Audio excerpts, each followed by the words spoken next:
là skin mới của Absol. Bật ấp này đẹp thế nha. Ui cứ thế quá. What's popping guys? Chào mừng mọi người đã quay lại với kênh Mr. Poke. Ngày hôm nay chúng ta có rất nhiều thông tin tuyệt vời từ skin mới, Battle Pass mới và skin bật S ngầu nhất ta từng thấy.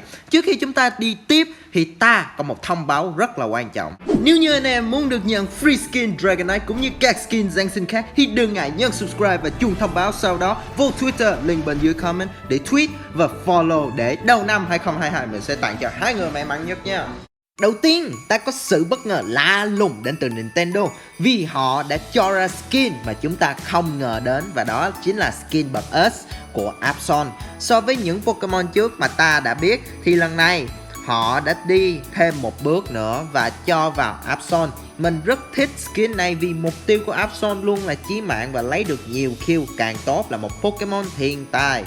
Với áo này như James Bond hồi xưa thì đây là một tên điệp viên ghê nhất mà mình từng thấy. Skin Absol bật S sẽ có mặt trong game vào ngày 20 tháng 12 nên mấy gamer hãy chuẩn bị tiền đi nào.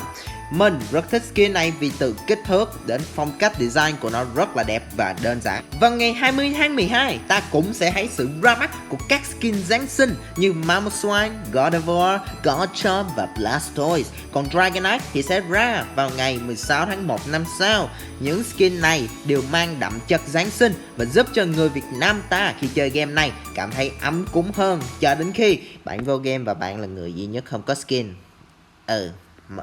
Kỳ vậy đó mọi người à. Nhưng dù sao ta cũng có các skin như Zerora và Ninetales vào ngày 16 tháng 1 năm sau.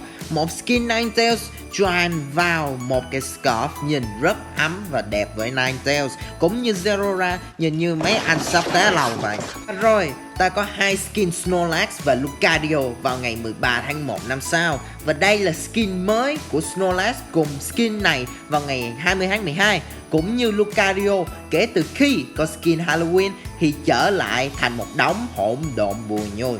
Tin cuối cùng thì chúng ta có được tên của Battle Pass tiếp theo và hai skin mới của Pikachu. Tên của Battle Pass sẽ là Agent of Disaster, điệp viên của thảm họa. Nếu mọi người không biết thì Absol là một Pokemon có thể biết được trước thảm họa và biết được trước thiên tai sẽ xảy ra. Liệu đây là một điểm báo về việc sắp có một con Pokemon nào đó ra và sẽ thay đổi hết mọi thứ không? Có thể là Mewtwo. Anh em hãy bỏ comment ý kiến của anh em ở dưới nhé.